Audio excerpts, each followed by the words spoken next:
Salamat sa iyo, aking Panginoong Jesus. Ako'y inibig mo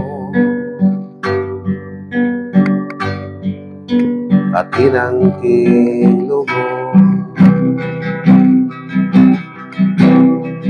Ang tanging alay ko sa'yo, aking Ama, ay buong buhay ko, puso't kaluluwa.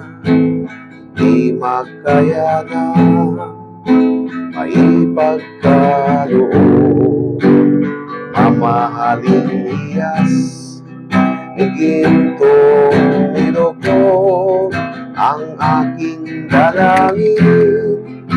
O Diyos ay tanggapin tanging alay ko, nawa'y gamitin sa'yo lamang, Ama. Wala nang iba pa akong hinihiling.